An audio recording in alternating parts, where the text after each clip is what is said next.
Super 6માં આજના સૌથી મોટા મુદ્દા સાથે વડોદરાના યુનાઇટેડ વે ગરબા ફરી એક વખત વિવાદોમાં ઘેરાયા છે। ગરબાના પવિત્ર માહોલમાં સતત બીજા દિવસે અશ્લીલ હરકતનો વિડીયો વાયરલ થયો છે। લોકોમાં રોષ ફેલાયો છે અને હવે સવાલ ઉઠી રહ્યો છે કે શું આ માત્ર ભક્તિ છે કે પછી ધંધો।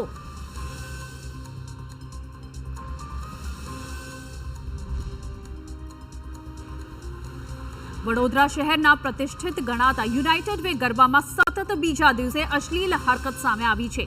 ગરબાના મેદાનમાં યુવક અને યુવતીએ અશ્લીલ હરકત કરી હોવાનો વિડીયો સોશિયલ મીડિયામાં વાયરલ થઈ રહ્યો છે। ભક્તિ અને પરંપરાના તહેવારમાં આવી હરકતથી લોકોમાં ભારે રોષ જોવા મળી રહ્યો છે। લોકો માંગ કરી રહ્યા છે કે આવા કિસ્સા સામે કડક કાર્યવાહી થવી જોઈએ। અશ્લીલ હરકત કરનાર યુવક મુદ્દે પણ મોટો ખુલાસો થયો છે। આ યુવકનું નામ વિલ્સન સોલંકી હોવાનું સામે આવ્યું છે। વિલ્સન સોલંકી પર અગાઉ દુષ્કર્મનો કેસ પણ નોંધાયો હતો અને તે ભાજપનો કાર્યકર હોવાનું પણ ખુલ્યું છે। આ બાબતે હવે ગરબાના વિવાદને લઈને રાજકીય રંગ પણ ચડવા લાગ્યો છે। ગુજરાતની અસ્મિતા અને વડોદરાની સંસ્કારી નગરીને રોજે રોજ ગરબામાં લાંછન લાગી રહ્યું છે। દુષ્કર્મ અને પોક્સોના ગુનાના આરોપી અને જામીન પર બહાર એક વ્યક્તિએ કે જેને હિન્દુ ધર્મ સાથે કોઈ લેવા દેવા નથી ગ્રાઉન્ડ ઉપર અશ્લીલ હરકતો કરી છે તેના વિરુદ્ધ ગુનો દાખલ થાય તેવી અમારી માંગ છે। પોક્સો જેવા ગંભીર ગુના કે જેમાં 20 વર્ષની સજા ઓછામાં ઓછી 20 વર્ષની સજા છે એવા વ્યક્તિ જો યુનાઇટેડ વે ઓફ બરોડામાં પાસ મેળવીને અશ્લીલ હરકત કરે છે તો આયોજકોએ ધ્યાન રાખવું જોઈએ કે આવા ગુનેગારોને પાસ ઇસ્યુ ના થાય। સમગ્ર વિવાદ વચ્ચે યુનાઇટેડ વેના આયોજકોનો ઉદ્ધતાઈ ભર્યો જવાબ સામે આવ્યો છે। આયોજકોનો દાવો છે કે આ અમારા ધંધાની જગ્યા છે, ત્યાં શું થાય છે એ અમને સંબંધિત નથી। વિડીયો વાયરલ થયો છે તે બાબતે આયોજકો સ્પષ્ટતા આપવા તૈયાર જ નથી। લોકો સવાલ કરી રહ્યા છે કે શું ભક્તિના નામે આયોજકો માત્ર પૈસાનો ધંધો ચલાવી રહ્યા છે તો બીજી તરફ ધર્મગુરુઓ કહી રહ્યા છે કે આ ઘટના દુઃખદ છે। આ પ્રકારની ઘટના બાદ સંચાલક અને સિક્યોરિટી પર સવાલ ઉઠી રહ્યા છે। યુનાઇટેડ વે ગરબા અને ગરબામાં થયેલી હરકત ખરેખર ખૂબ જ દુઃખદ છે। વડોદરામાં આ પહેલાં પણ એક ગરબામાં મને યાદ છે કે ત્યાં સુધી ગયા વર્ષે ઇલેક્ટ્રોનિક સિગરેટ પેટી છોકરીની બબાલ હતી ને આવી જ પરંપરાઓ ચાલે।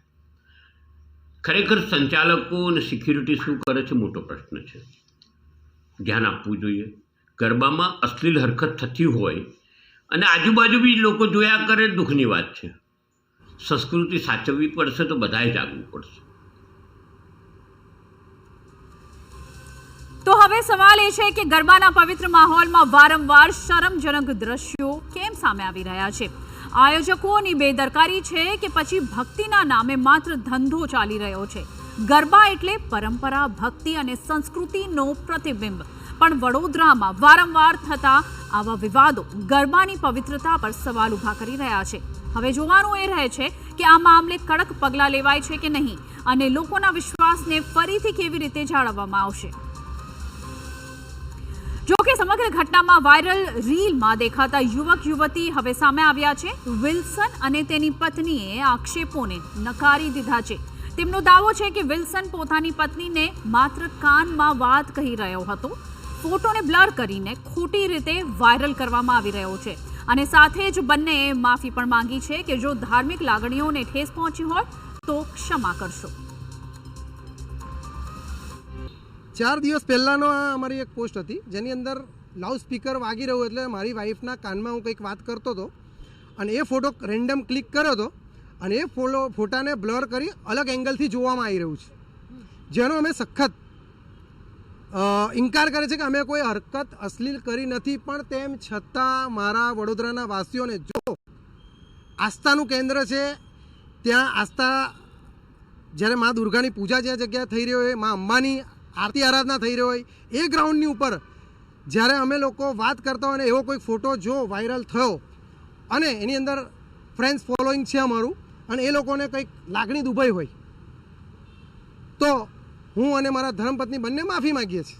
નવરાત્રિ માતાજીના આરાધનાનું પર્વ ચાલી રહ્યું છે, એમાં જે અમારી એક રીલ વાયરલ થઈ છે એમાં અમે હસબન્ડ વાઈફ કાનમાં વાતચીત કરી રહ્યા છે અને એક રેન્ડમલી ક્લિક હતો અને જે અમે પોસ્ટ કરેલી છે એ રીલ વાયરલ થઈ રહી છે. એમાં અમે કોઈ અશ્લીલ હરકતો કરેલ નથી અને જો એ ફોટો જોઈને વડોદરાવાસીઓના ધાર્મિક આસ્થાને ઠેસ પહોંચી હોય તો અમે માફી માગીએ છીએ.